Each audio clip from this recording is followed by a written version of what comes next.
ما يحب ربنا ويرضاه واشهد ان لا اله الا الله وحده لا شريك له واشهد ان محمدا عبده ورسوله يا ايها الذين امنوا اتقوا الله حق تقاته ولا تموتن الا وانتم مسلمون اللهم صل وسلم على نبينا محمد. Ikhwah rahimani wa rahimakumullah, jamaah Masjid Al-Balad di Depok. Alhamdulillah kita dapat melanjutkan kajian kita yang ke-10. Artinya di sini baru yang 3 kali ya. Untuk melihat urutan silahkan ke channel di YouTube Abdurrahim Ayub ya, yang ada kesempatan, atau kajian-kajian Ustadz Dr. Firanda Andirja LCMA, penulis penyusun kitab ini yang penuh manfaat ya, seorang putra Indonesia yang kita banggakan, dengan arti kita tidak memuji seorang melebihi apa yang telah ditetapkan Allah, karena beliau adalah pemberi kajian di Madinah. Tidak mudah memberi kajian di Madinah, dan tidak mudah mendapat doktor di Universitas Madinah ya. Alhamdulillah, karyanya ini salah satu karya terbesar putra Indonesia setelah yang selalu saya sebut Kiai Haji Munawar Khalil. Ya, beliau ulama yang saya ambil kitabnya, bukunya yaitu Hasan, Abdul Qadir Hasan, seluruh kitabnya saya baca itu hampir ya. Terus Profesor Dr. Hasbi As-Siddiqi, 3 Munawar Khalil. Munawar Khalil mempunyai buku namanya Kelengkapan Sirah ya, masih ada sampai sekarang, dicetak ulang terus. Alhamdulillah, saya beli 2 kali ya, sekitar 10 jilid. Nah, ini adalah sirah bukan untuk diujikan seperti kapan Rasulullah lahir, ini bukan seperti itu ya. Sirah ini adalah yang diujikan bagaimana kita mengamalkan. Karena apa? Kemarin kita sudah bahas ya di poin-poin keistimewaan sirah nabawiyah. 1. Sirah nabawiyah menyoroti perjalanan hidup manusia terbaik yang pernah ada. Itu udah lewat itu. 2. Kandungan sirah nabawiyah amat lengkap, mencakup segala aspek kehidupan. 1.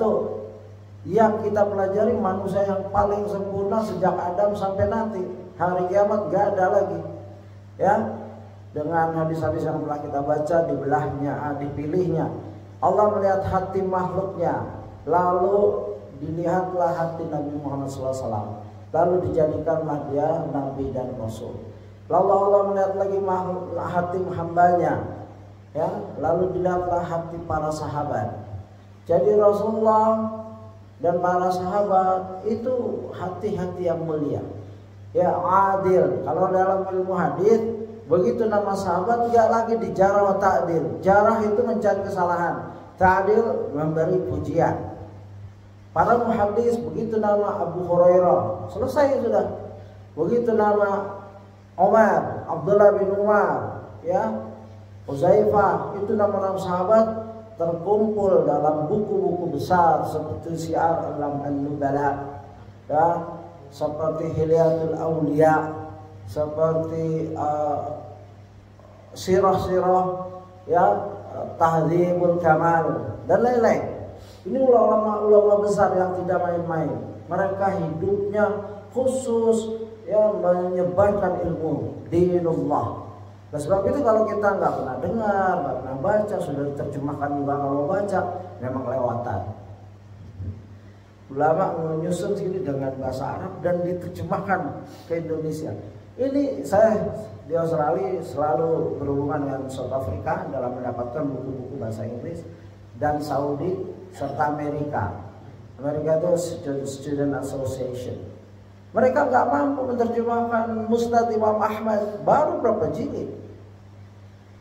Bukhari, Muslim diterjemahkan, Muwatta, Ad-Darimi mereka belum terjemahkan. bahasa Inggris ya. Tapi ada satu Tarikh At-Tabari, saya sudah kumpulkan itu ada berapa jilid sudah berbahasa Inggris gratis. Ya, mereka sebarkan di PDF. Tapi hati-hati, ini penterjemahnya orientalis. Ya, kalau mau baca Tarikh At-Tabari, baca Sahih Tarikh At-Tabari. Kalau bisa PDF aslinya bahasa Arab atau beli bahasa Arabnya dan baca terjemahannya sudah ada. Tarikh As-Sahih Tarikh At-Tabari cuma 4 jilid. Itu diringkas, tahdzib. Tahdzib itu ringkasan. Dan tulisan hadis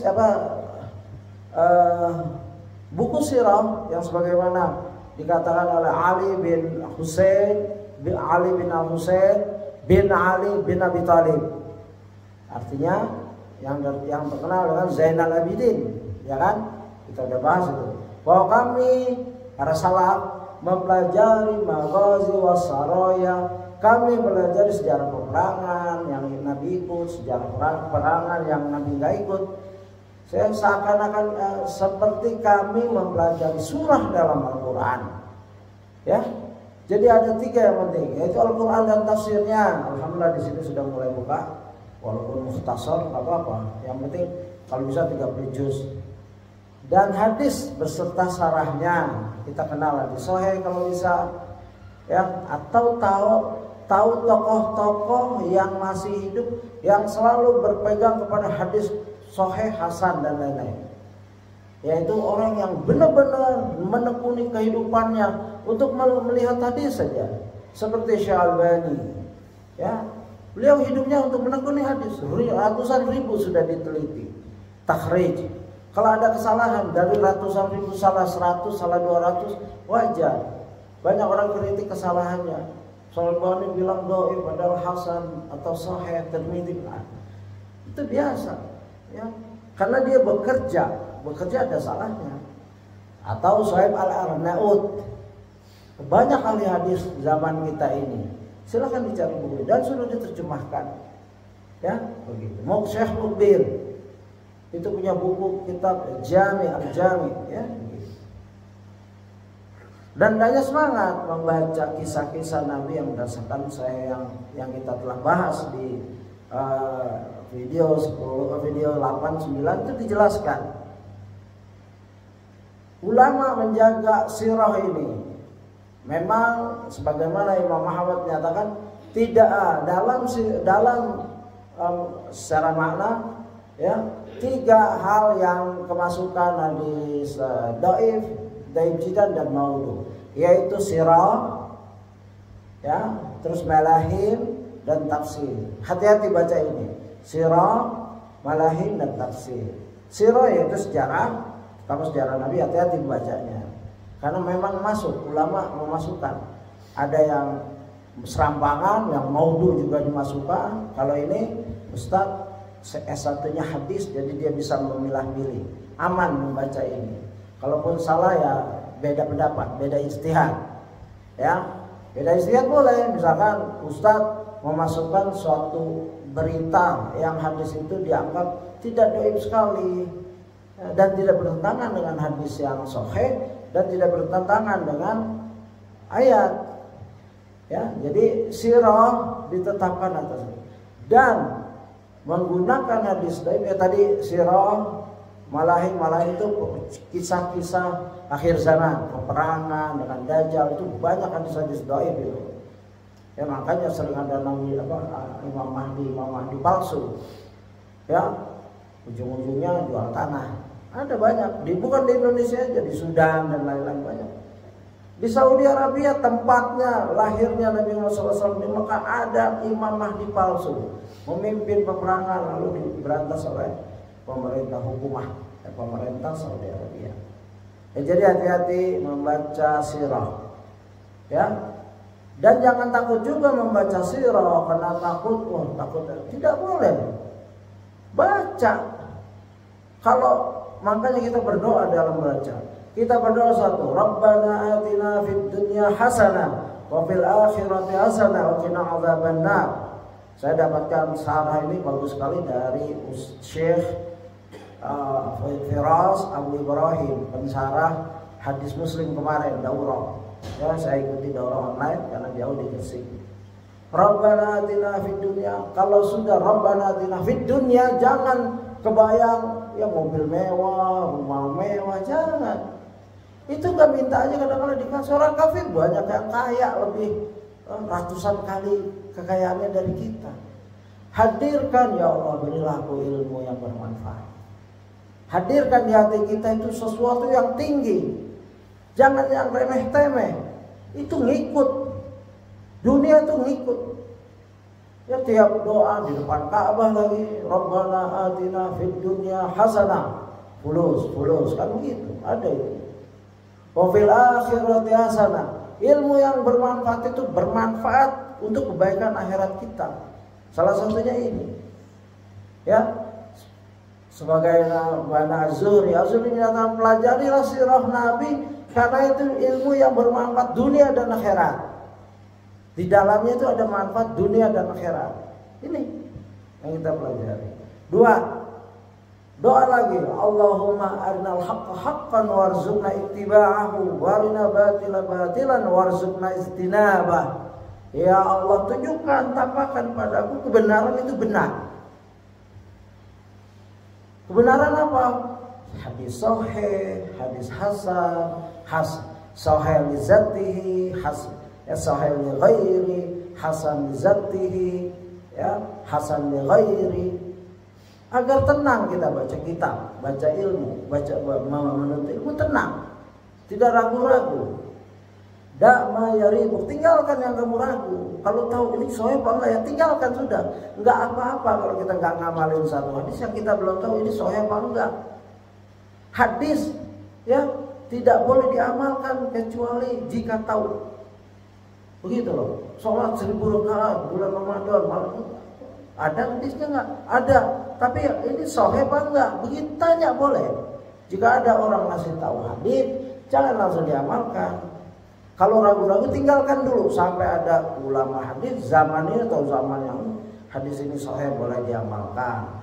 Atau beda ijtihad, misalkan hadis salat tasbih.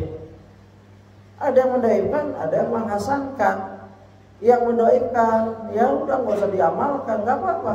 Antum lihat ahli hadis nyata, oh ini doain, ya sudah tinggalkan, nggak apa-apa. Tidak dosa meninggalkan sholat sunnah seperti itu jika antum mendapatkan ulama yang menjelaskan kedoifan hadis itu. Tapi Syekh Albani menghasankannya. Nah itu boleh diamalkan. Kalau antum yakin, oh ini hasan, bahkan diajarkan sekurang-kurangnya seumur hidup sekali lah sholat tasbih, ya silahkan. Jadi ini beda ijtihad. Begitulah keluasan ilmu. Ya, kita tidak ada waktu istilahnya baca-baca yang lain kalau memang kita udah cinta ilmu. Tadi itu doa itu di bawah, Rabbana atina langsung ke ilmu. Allahumma arinal haqqa haqqan langsung ke ilmu. Lalu Allahumma dini wa syaddidni. Allahumma dini wa syaddidni. Ya Allah berilah aku hidayah dan benar-benar hidayah menuju kepadamu. Itu ilmu-ilmu yang benar. Begitu. Ya ilmu semua. Ya kenapa ada bab dalam Bukhari al-ilmu qabla al-qaul wal amal. Ilmu sebelum ngomong, bicara dan beramal. Kalau nggak bicara, kalau ngomong terus nggak ada ilmunya, lebih baik masalah agama lebih baik diam. Saya nggak tahu, Allahu a'lam. Kalau sahabat Allah wa Rasuluhu a'lam. Allah dan Rasul yang tahu. Begitu, sederhana banget. Ya, Allahu a'lam, perkataan Allahu a'lam, Allah yang Maha Tahu itu bagian dari ilmu. Tidak semua pertanyaan kita harus jawab. Ya. Dan ingat ilmu ada 3 yang karena waktu ilmu itu luas sekali. Kalau dataran padang pasir nggak tahu batasannya di mana. Kalau lautan, bahtera lautan ujungnya di mana. Maka ulama berdasarkan satu hadis, ilmu ini luas, asal berdasarkan hadis makna al-hatta, ilmu ini luas, waktu kita pendek. Maka pelajari 3 hal. 1 akidah, 2 fikih, 3 adab. Tiga ini. Yang harus baca sejarah ini. Ini kita belajar sejarah karena sejarah Nabi dalam rangka mendapatkan sari-sari akidah. Satu, oh ini ada kandungan akidahnya ini. Oh ini ada kandungan ibadah. Contoh dari hadis Nabi. Karena nomor 3 tadi, kandungan sirah nabawiyah amat lengkap mencakup segala aspek kehidupan. 3, jaminan autentisitas sirah nabawiyah. Ini pun kita sudah bahas yang tadi. Tidak boleh memakai hadis lemah dalam sirah juga. Hadis lemah tidak boleh dipakai jika mengandung bertentangan dengan hadis sahih. Dan tidak boleh memakai hadis lemah atau apalagi lemah jiddan, sangat lemah untuk akidah dan hukum syar'i. Tidak boleh. Ya, fadail, sirah masih boleh. Penjelasan yang boleh memakai hadis lemah di dalam penjelasan nomor 3 yaitu jaminan autentisitas sirah nabawiyah, jaminan kevalidan, keaslian sirah nabawiyah. Dia hanya boleh menjelaskan untuk suatu tempat, waktu, ya tempat, waktu, barang-barang. Misalkan kita perlukan hadis menjelaskan tentang rumah Nabi SAW. Di Al-Quran nggak ada rumah Nabi bentuknya kayak gini, kamarnya sekitar gini. Ya, di hadis sahih nggak ada, di hadis hasan nggak ada. Ada hadis dhaif menjelaskan tentang rumah Nabi.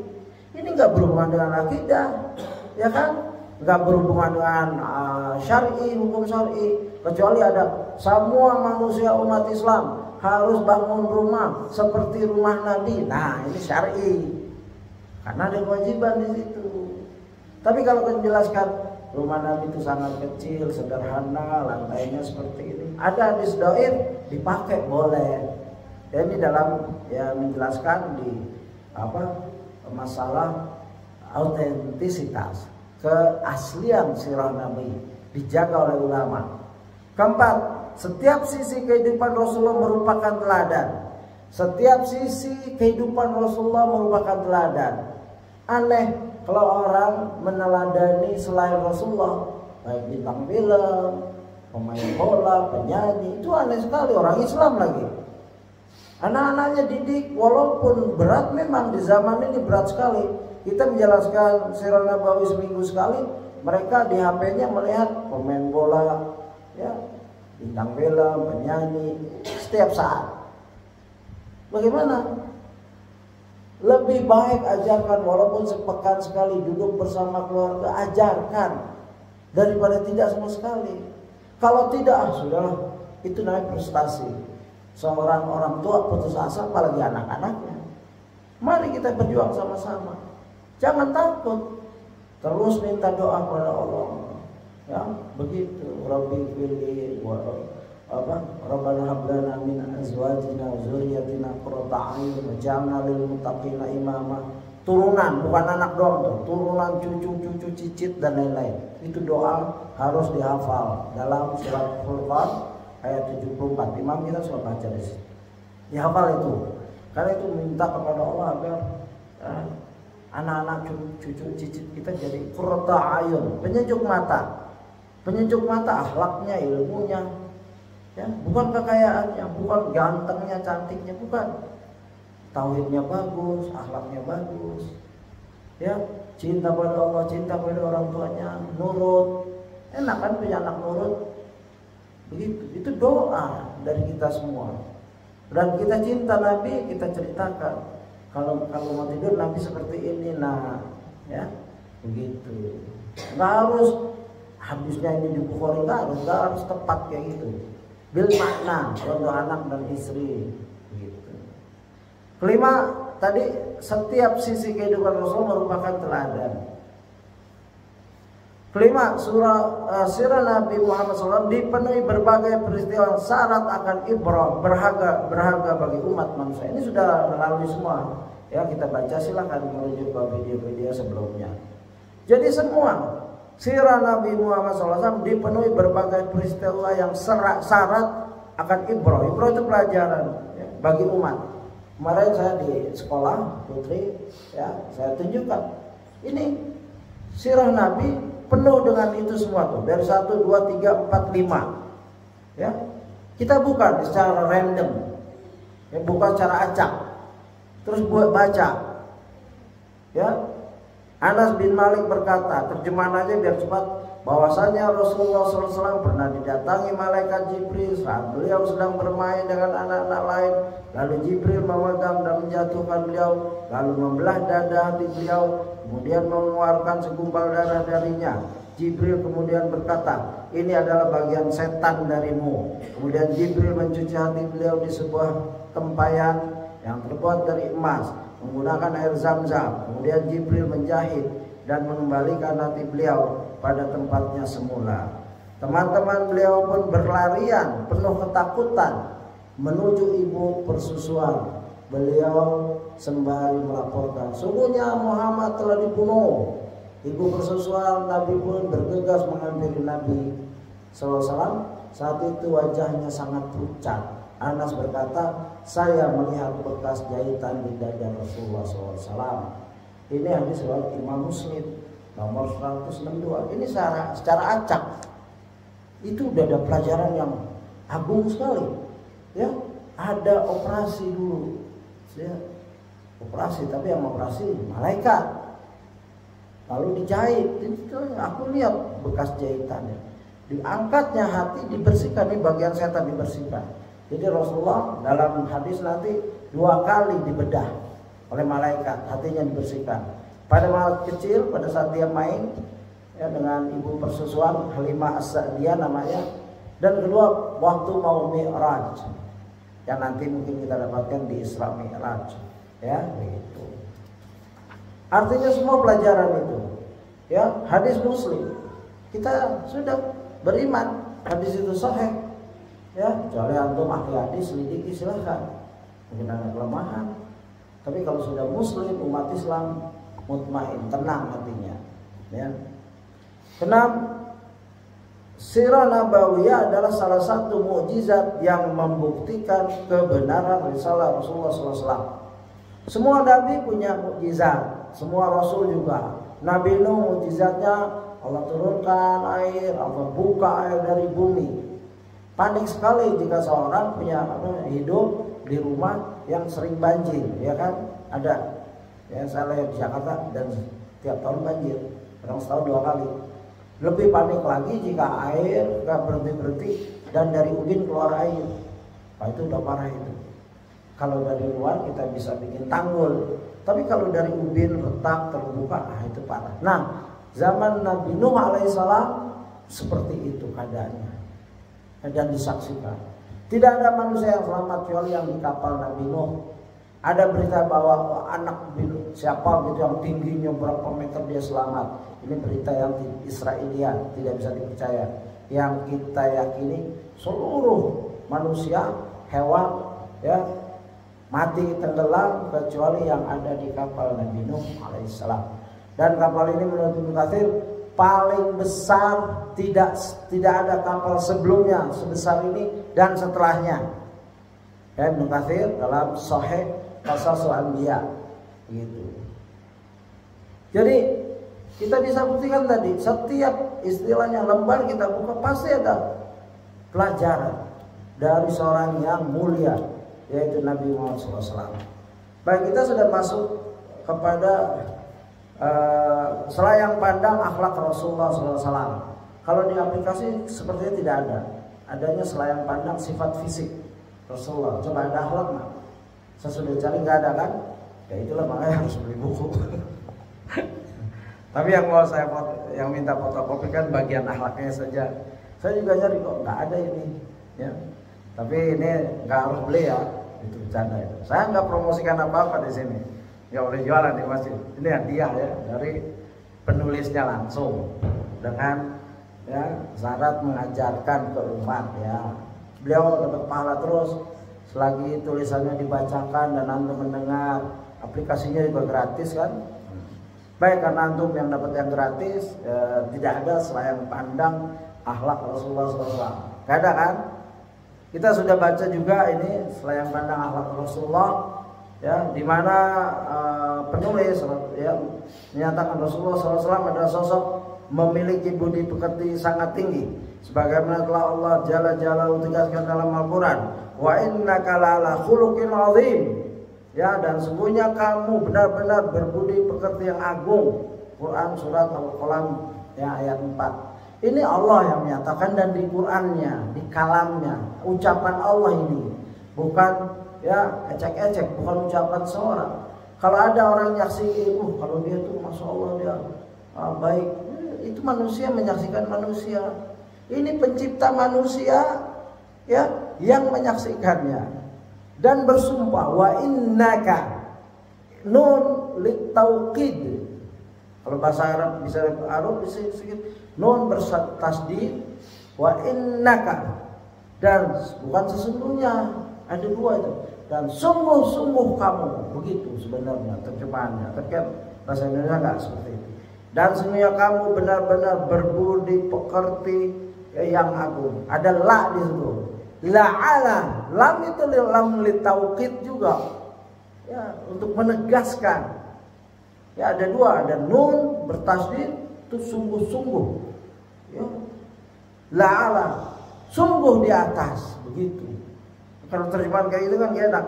Ya, terjemahan Indonesia ringan. Dan sesungguhnya kamu benar-benar berbudi pekerti yang agung. Tapi bahasa Qur'annya lebih dahsyat dari itu. Loh, Allah bersumpah, bayangkan. Allah menekankan, tidak ada keraguan dalam ini. Kalau Allah pencipta langit dan bumi dan alam semesta yang begitu luas, tidak ragu terhadap kemuliaan ya akhlak Nabi. Kenapa manusia-manusia yang bodoh menghina Nabi, yang nggak ada ilmunya, menghina Nabi dari pernikahannya, menghina Nabi tentang dan lain-lain. Salah satu penghina yang di depan Nabi adalah Khuwaisam. I'dil ya Muhammad, adillah wahai Muhammad.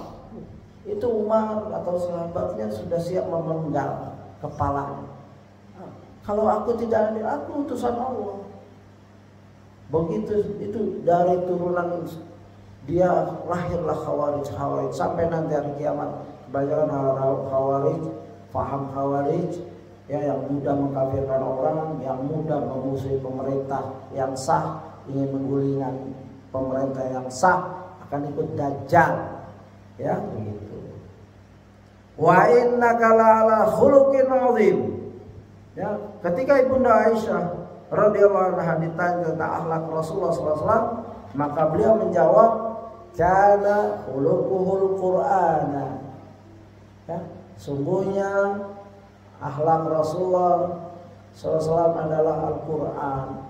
Ya, ini hadis riwayat Ahmad nomor 24.601 dan dinyatakan sahih oleh Al-Arnaud dalam ta'liqnya.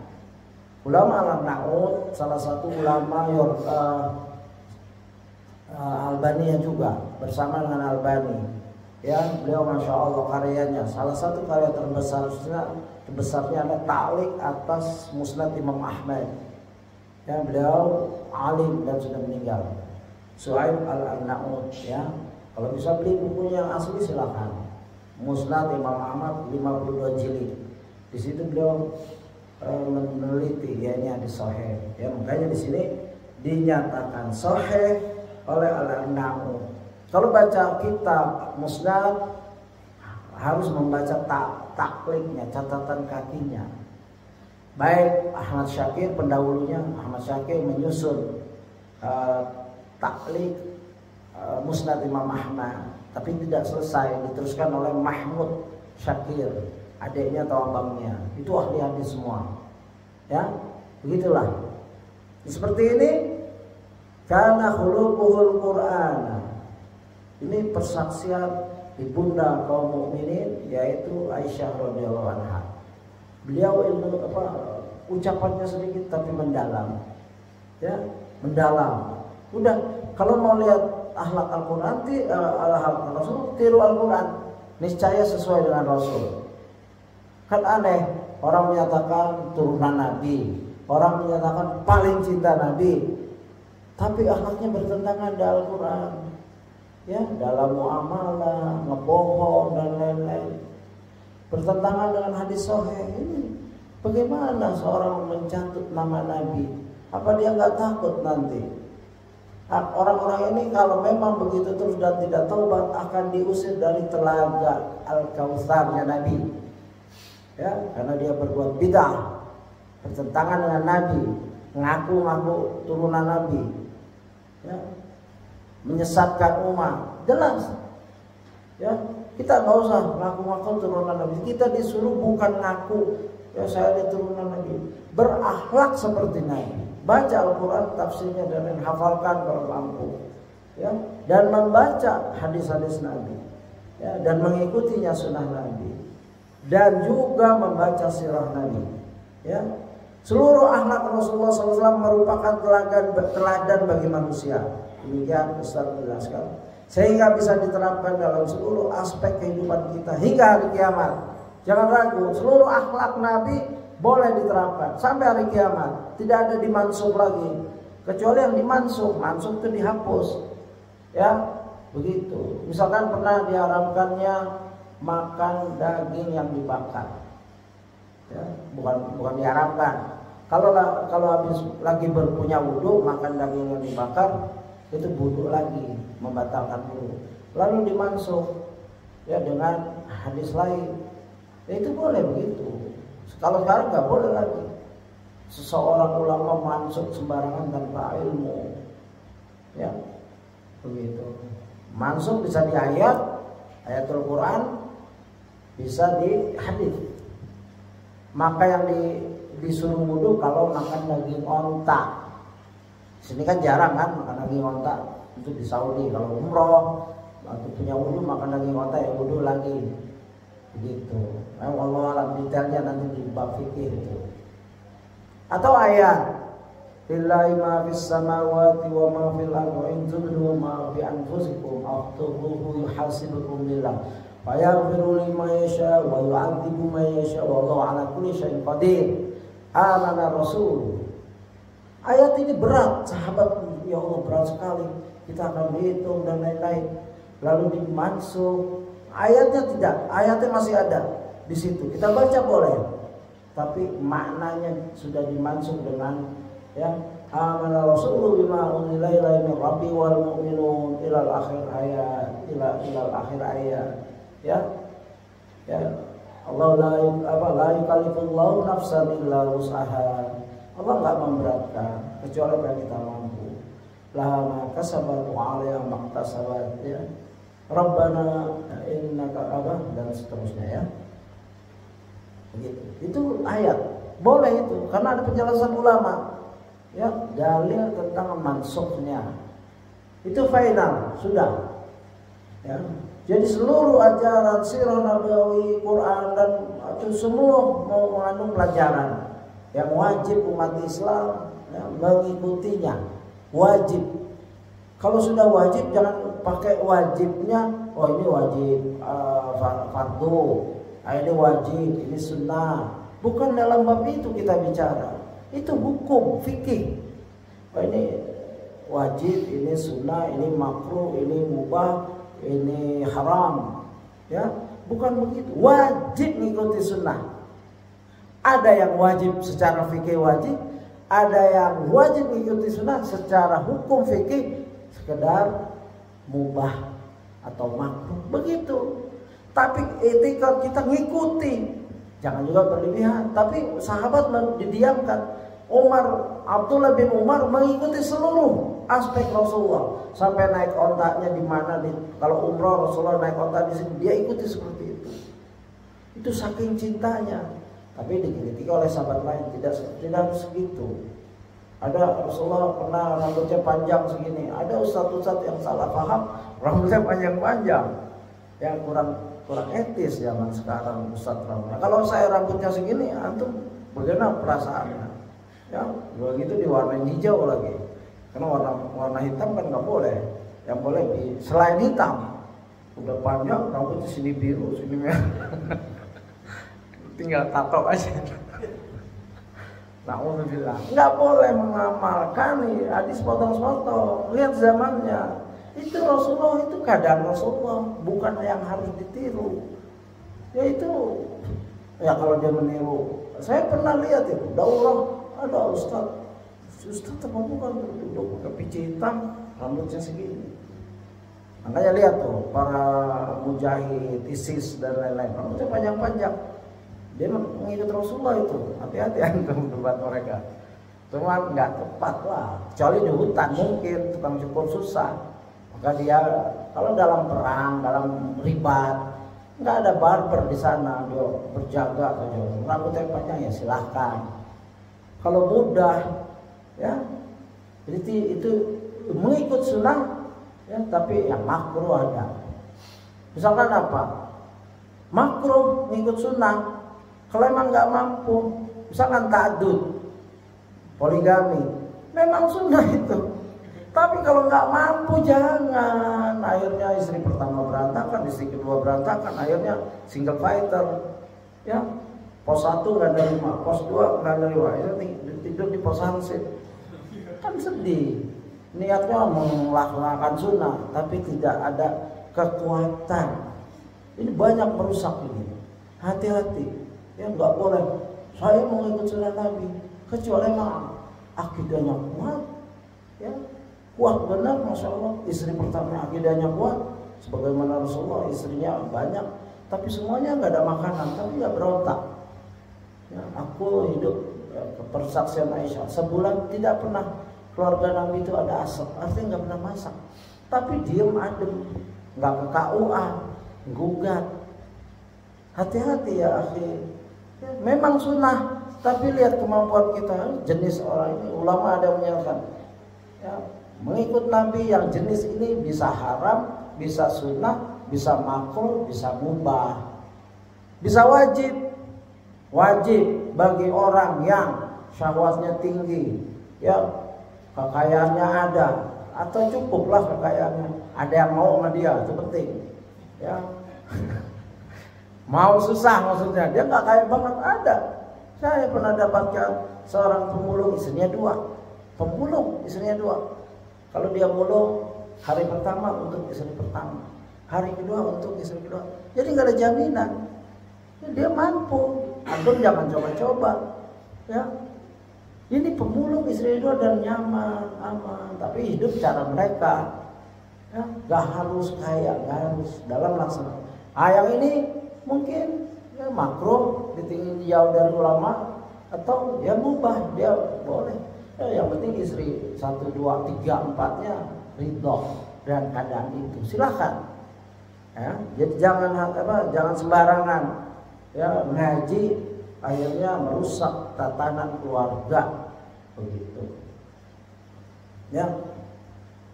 Yang menakjubkan adalah setiap akhlak Nabi berada di puncak tertinggi yang tidak mungkin manusia biasa bisa komitmen melakukannya. Ini penting sekali. Baca langsung amalkan tidak boleh. Ini keagungan Nabi agar kita cinta. Begitu Nabi seorang ahli perang, kepala keluarga yang baik, tetangga yang baik, sahabat yang baik, itu Nabi. Ya kalau kita mungkin banyak kekurangannya. Dan di sini jelaskan tidak mungkin manusia biasa bisa komitmen melakukannya. Mungkin kita konsisten sholat malam sebulan, sisanya sholat siang terus. Sholat malam sunnah, subuh kesiangan terus, itu nggak boleh. Belain sholat malam, subuhnya lewat, ya nggak boleh. Ini kita, ya sebagian kita, mungkin kebanyakan kita. Kalau habis semangat sholat malam, karena ada keperluan biasanya, keperluannya juga banyakkan dunia, pengen ini, pengen itu, sholatnya rajin malam. Subuhnya kesiangan itu nggak boleh. Kalau Rasulullah sholat malam, subuhnya jadi imam. Padahal malamnya beliau pernah baca surat Al-Baqarah, teruskan Al-Imran, surah An-Nisa, ya begitu. Tarawihnya juga panjang. Kita nggak bisa, jangan memaksakan seperti itu, ya. Karena sungguhnya setiap akhlak Nabi itu sendiri merupakan bukti bahwa Nabi SAW adalah seorang utusan Allah. Kenapa Allah menyempurnakan hambanya yang namanya Muhammad SAW? Karena ini utusan Allah. Coba kita tahu kan, kepala negara kalau ngirim ambasador pasti dia cari dari wajahnya, dari cara bicaranya, ya, ambasador tuh, duta Indonesia misalkan ke Afrika, ke Eropa, itu pasti dari segi fisik ya, fit and proper test ya kan, fitnya nih, malu-maluin Indonesia nggak nih begitu. Apalagi Allah pemilik langit dan bumi, nggak mungkin ya Allah mengutus utusannya ada cacat, baik akhlak dan fisik. Nanti kita akan bicarakan masalah fisiknya insya Allah. Ini baru akhlak ya, yang di aplikasi tidak ada. Di sini kita akan Ustaz menyebutkan lagi, menulis lagi. Di sini kita akan menyebutkan sedikit contoh tentang akhlak Rasulullah SAW. Ada 3 ya. 1, senantiasa menyambung silaturahim. 2, senantiasa membantu yang lemah. 3, senantiasa memuliakan tamu. 3 contoh akhlak Rasulullah ini sebelum jadi Rasul. Bayangkan.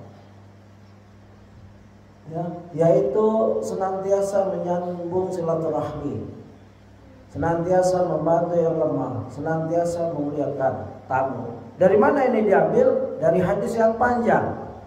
Ya, di sini dipotong oleh Ustaz.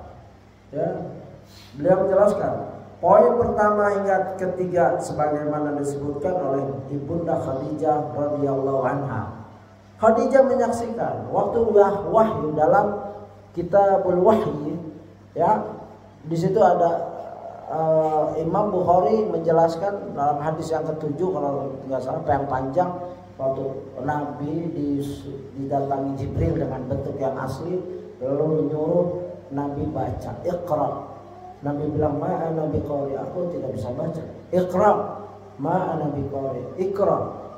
Dan Nabi gemeteran dan lemas, nggak bisa baca, asli itu autentik. Nabi tidak bisa baca ya. Kalau Nabi tidak bisa baca itu mulia, itu adalah mukjizat. Kok orang tidak bisa baca bisa melahirkan ya hadis gitu, Al-Quran, hadis yang tidak bisa dikritisi oleh manusia sampai akhir zaman, padahal tidak bisa baca. Nah kalau manusia sekarang tidak bisa baca itu aib, itu kelemahan. Tidak bisa baca Quran, tidak bisa baca Indonesia, pasti dunianya akan agak sedikit terganggu. Ya, hati-hati. Oh, Nabi aja nggak bisa baca, saya nggak bisa baca. Antum dapat wahyu nggak? Antum kalau dapat wahyu silakan nggak bisa baca. Ya, jangan seperti itu. Ini yang nggak betul. Haram mencontoh sunnah Nabi tidak bisa baca. Yang tadi saya bilang, semua hal Nabi patut dicontoh. Ada yang wajib, ada yang sunnah, ada yang mubah, ada yang makruh, ada yang haram. Kalau orang nggak mau belajar baca sama sekali gara-gara ngikut Nabi, haram. Dan mana dia dapat ilmu? Tapi kalau dia mungkin miskin dulu waktu kecilnya, nggak ada yang ngajar, itu nggak apa-apa. Dia bukan berdalil, saya nggak mau baca Quran karena Nabi aja nggak bisa baca. Itu haram. Kalau dia susah waktu kecilnya nggak ada biaya dan lain-lain, ya insya Allah makbulkan. Ya, tapi saat meninggalnya dia harus dalam keadaan belajar. Khairukum man ta'allama al-Quran wa 'alam. Sebaik-baik kamu orang yang ya belajar Quran dan mengajarkannya. 2 saja manusia itu. Belajar, mengajar, belajar, mengajar. Kalau tahu nggak bisa baca Quran, belajar. Kalau sudah pandai, kalau bisa ngajar, ya ngajar. Agar dapat keutamaan. Nggak harus ngajar punya majelis besar. Istri ajarin. Ya kita dapat dari Ustaz, ajarin ke istri. Oh istri lebih pintar dari saya Ustaz. Oh ya nggak apa-apa. Kamu belajar. Ajarin anak kita. Istri-istri sekarang karena waktunya banyak kosong, antum kerja sibuk, ya dari pagi sampai sore sampai malam, bahkan istri baca kitab, tajwid melotok, Al-Quran hafalannya lebih banyak. Ya udah kamu belajar, nggak apa-apa. Ini belajar.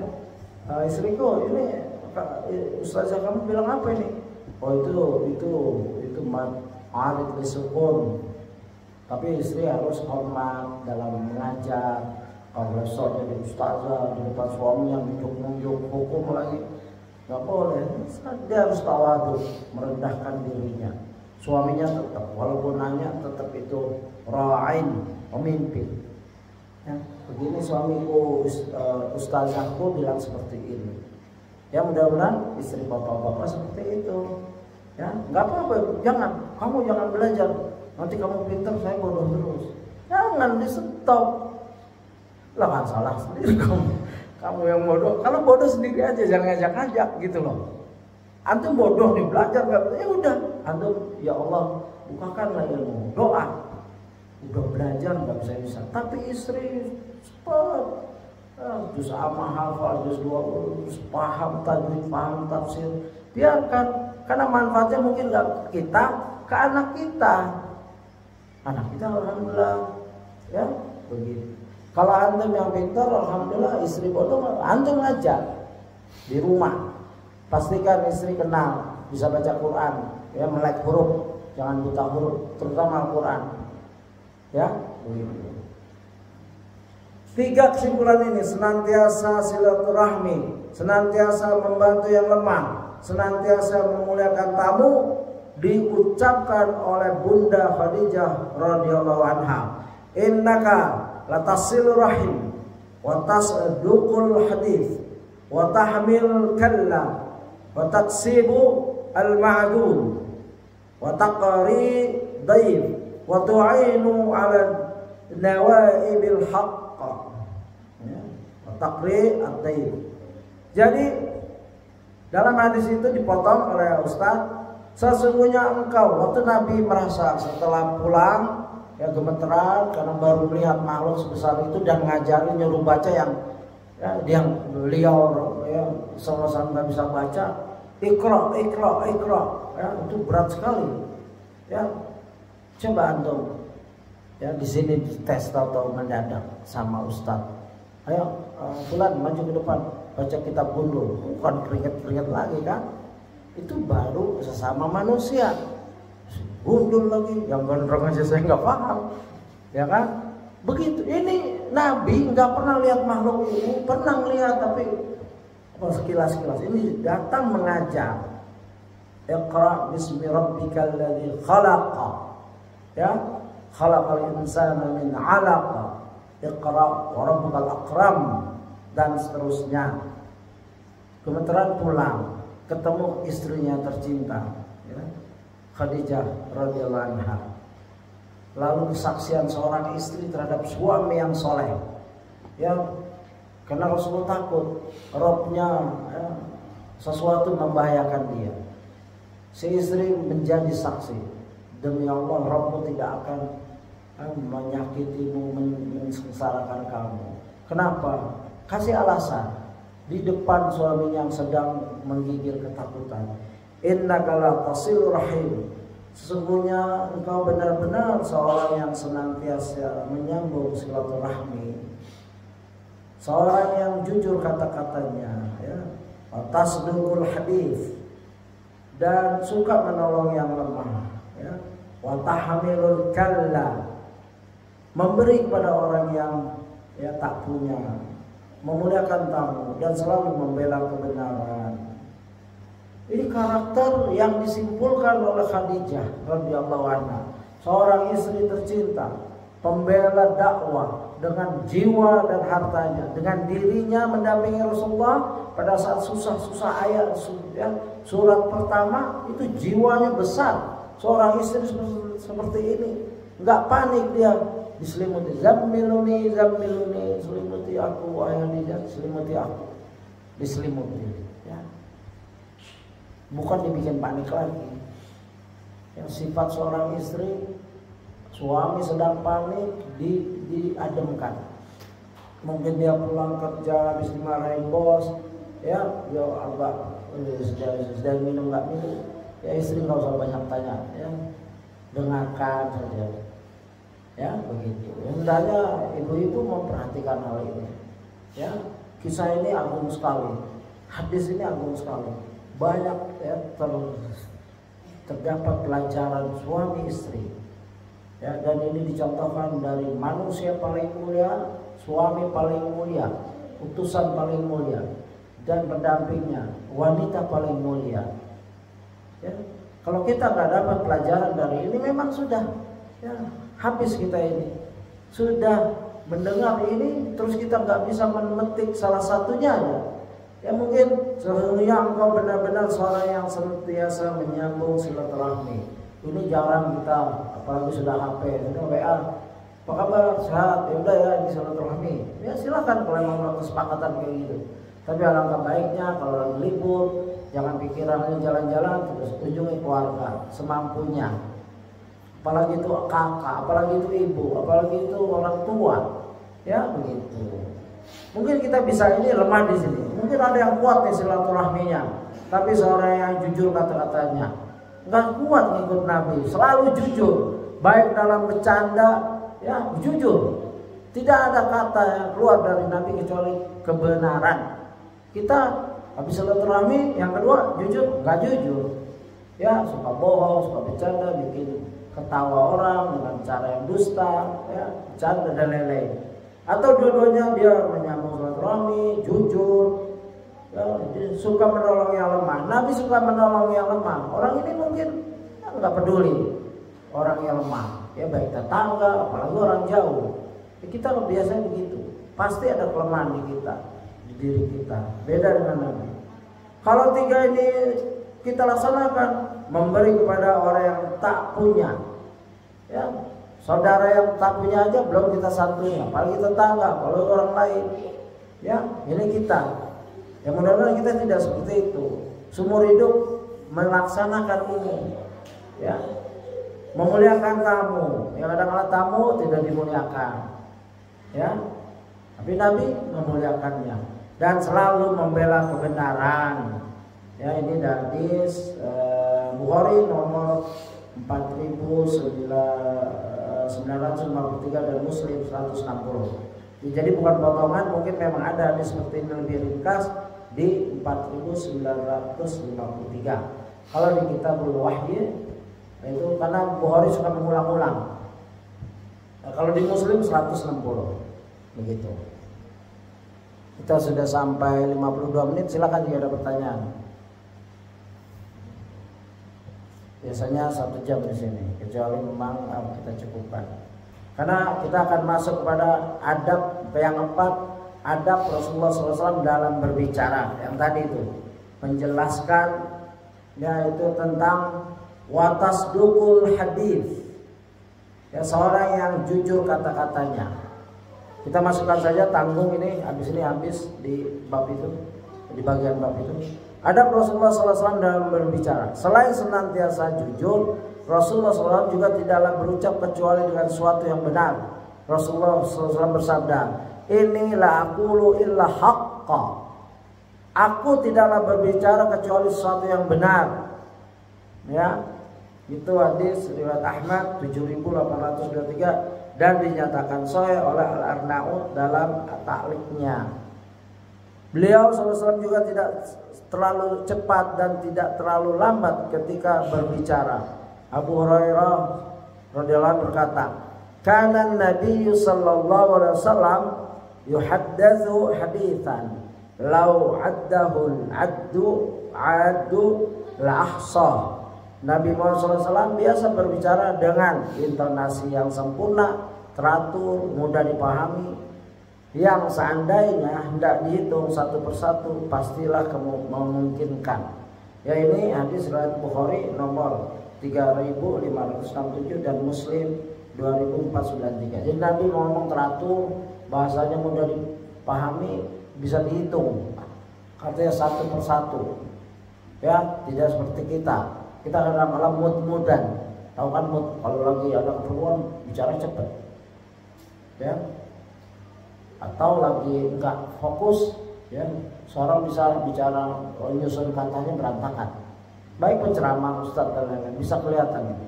Atau dia siap apa enggak. Kalau Nabi konsisten bicara seperti itu, kadang-kadang diulang-ulang yang penting. Ya 3 kali sampai yakin. Ya kalau beliau bicara di depan umum sampai yakin jamaahnya paham. Ya 3 kali mengulangnya dan satu persatu teratur rapi. Tidak terlalu cepat, tidak terlalu lambat. Ya, beliau SAW juga tidak terlalu cepat dan tidak terlalu lambat ketika berbicara. Abu Hurairah tadi sudah. Aisyah radhiyallahu anha juga berkata, Inna Rasulullah sallallahu alaihi wasallam lam yakun yasrudu haditha kasadikum. Sungguhnya Rasulullah SAW tidak pernah berbicara ya secara cepat dan bertubi-tubi sebagaimana yang biasa dalam ya kalian lakukan. Ini ta'yin penetapan Aisyah radhiyallahu anha. Ya Rasulullah Aisyah menghadapi sahabat, baik Abu Bakar, Umar, ayahnya Abu Bakar, Umar, sahabat ayah dan nenek. Lalu dibandingkan dengan suaminya, seorang Rasul. Ya Rasul nggak bicara seperti kamu ini, ya bertubi-tubi, ya, cepat bertubi-tubi, orang nggak paham, ya begitu. Artinya terjaga sekali ucapannya. Bu, selain isinya, kaifiyah, caranya terjaga. Ya, itulah sempurna Rasul. Kaifiyah cara bicara terjaga, isinya terjaga. Rasulullah SAW juga biasa mengulangi sabda beliau sebanyak 3 kali agar ia lebih mudah dipahami. Anas bin Malik ya radhiyallahu mengatakan, karena Rasulullah sallallahu alaihi wasallam yu'idul kalimah thalathan lituqala anhu. Rasulullah SAW sering memulai perkataannya hingga 3 kali agar dapat dipahami. Ya. Dapat dipahami itu hadis riwayat Tirmidzi 3640. Beliau menyatakan hadis ini hasan sahih. Demikian ya kita tutup sampai sini. Jadi disimpulkan oleh Ustaz dengan bentuk bagan ini yang punya kitab, silakan lihat. Di situ adab Rasulullah dalam berbicara yang biasa mengulang sebanyak 3 kali, tidak terlalu cepat dan tidak terlalu lambat, senantiasa jujur, tidak berucap kecuali dalam sesuatu yang benar. Karena terlalu cepat orang suka nggak paham, terlalu lambat bikin ngantuk, ya, bikin kehilang fokus. Rasulullah di antara itu, tidak cepat dan tidak lambat, tengah dan konsisten. Kita para ustadz atau dai juga bisa itu, nggak cepat, nggak lambat, tapi nggak konsisten. Tergantung materinya, tergantung jamaahnya, audiensnya, tergantung mungkin apakah dia lagi lapar, mungkin ustadznya belum makan. Nah, saya emosi aja bukan ayat keluar yang keras-keras aja karena lagi lapar ustadznya, ya, atau lagi ada masalah dengan istrinya, anaknya, ya. Jadi ya itu manusia. Tapi Rasulullah apapun dalam keadaan apapun itu disaksikan selalu begitu. Kalau marah ya marah, ya, kelihatan uratnya, matanya marah karena Allah, bukan karena dirinya dihina. Rasulullah jarang marah kalau dirinya dia, tapi kalau agama dihina ya langsung merah. Yang terlihat dari sini, bukan wajah, bukan dari wajahnya, begitu. Baik, itu akhlak Rasulullah yang keempat. Nanti kita lanjutkan di kajian yang ke-11 insyaallah, yaitu akhlak Rasulullah SAW terkait makanan. Dan ini bisa kita terapkan nanti insyaallah. Baik, kita tutup kajian kita. Kecuali jika ada pertanyaan, bentuk pertanyaan silakan tanya, belum tentu dijawab. Kalaupun jawab saya singkat saja. Ada pertanyaan beberapa yang lalu saya sudah jawab, tapi saya kurang puas. Saya siapkan jawabannya lagi, nanti saya bicarakan di tempat yang sama, ya, dengan dalil-dalil dari para asatidzah, para ulama. Demikian, subhanakallahumma wa bihamdika, asyhadu an la ilaha illa anta, astaghfiruka wa atubu ilaik. Assalamualaikum warahmatullahi wabarakatuh.